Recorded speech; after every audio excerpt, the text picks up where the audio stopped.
Thank the member. The question is that the amendment be agreed to, and I give the call to the member for Gilmore. Thank you, Deputy Speaker. Well, I am really excited to be here today to support the Treasury Laws Amendment Cost of Living Tax Cuts Bill and the Treasury Laws Amendment Cost of Living Medicare Levy Bill 2024. Any change that is going to leave 87% of my electorate of Gilmore better off is great news for local people, and I will celebrate that every way I can. This bill will deliver a tax cut to every Australian taxpayer from 1 July this year. That is 64,000 people in my electorate on the New South Wales South Coast. And I can tell you, Deputy Speaker, local people need this extra support. They need a fairer tax system, and they need real support to deal with the cost of living right now. People are struggling with their rent and mortgages. They are struggling with their groceries, with their petrol costs, with their electricity bills. They need help, and they need it now. And more than that, Deputy Speaker, they want to see a system that is fair, that puts the needs of those struggling the most first. The changes we are proposing here with this bill delivers that, and local people across the South Coast have been telling me how welcome that is for them. Tony from Malua Bay says this is good policy and quite good politics. Duncan from Callala Bay says cutting that tax handout is not a broken promise, it's a promise to review taxation equity properly. He says it is good economic sense because tax relief for poorer people will return to the daily economy. It will support and create employment rather than further imbalance in wealth and power. He says thank you for supporting this taxation recalibration. You're welcome, Duncan. Joan from Kiama called it a wise and necessary change that will benefit most workers. I agree, Joan. Jean from Kings Point said the original policy was designed to give crumbs to low-income families and generous tax cuts to high-income earners who do not need tax cuts. It would increase their earnings and investments and increase the gap between the haves and have-nots.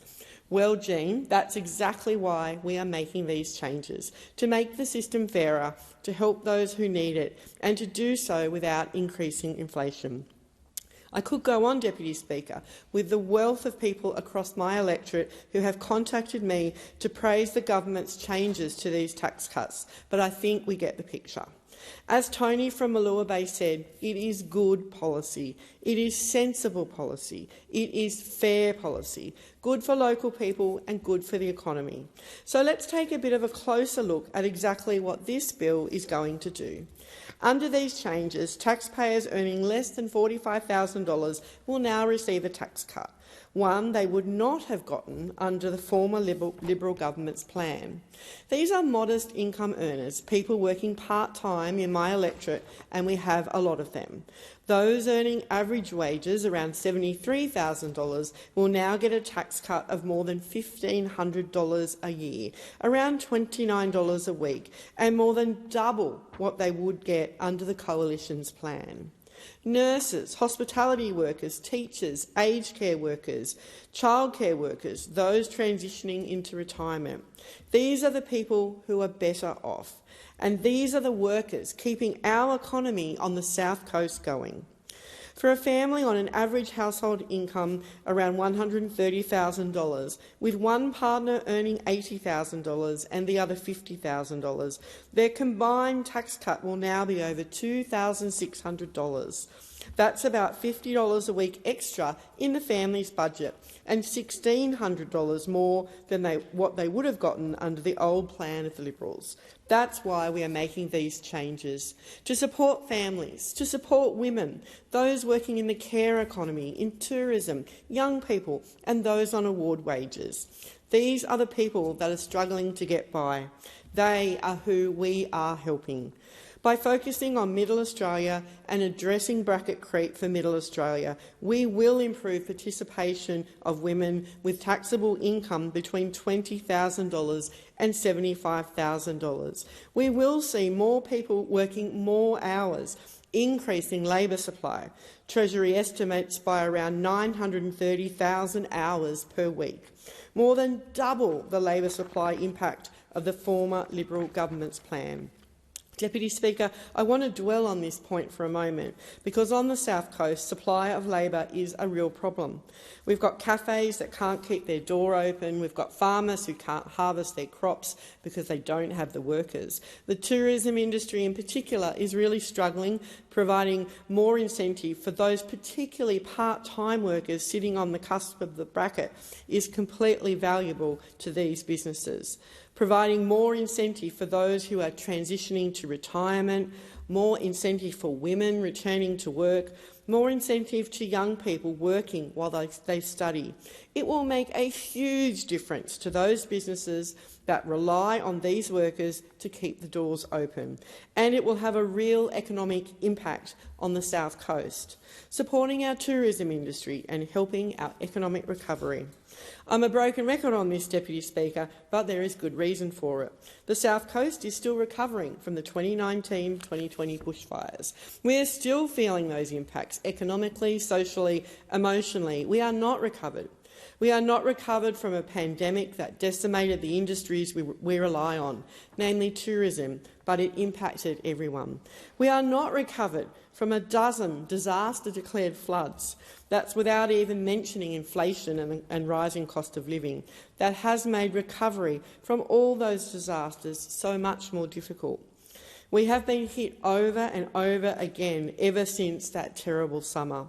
We are not back on our feet, and local people need all the support they can get. That's why I'm excited about this plan.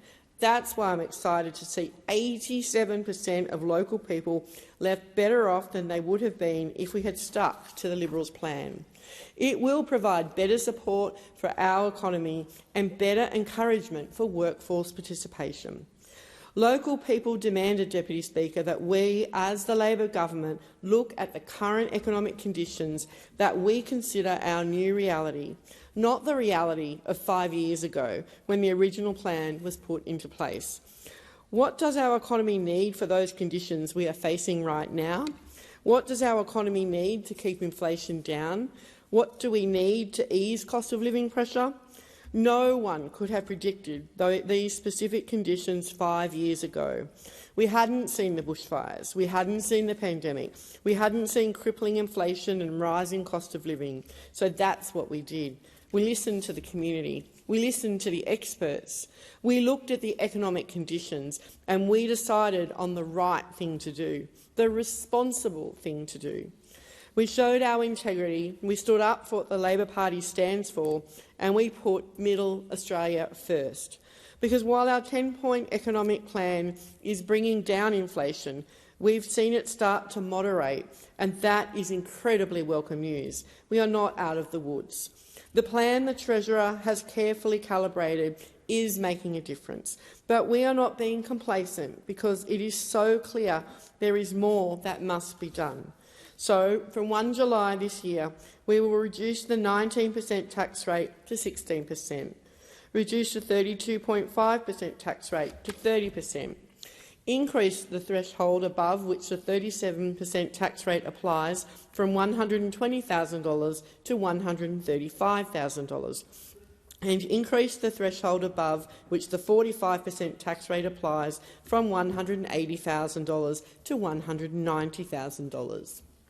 64,000 people in my electorate of Gilmore will receive a tax cut under this plan, and 87% of them will be better off than under the former Liberal government's plan.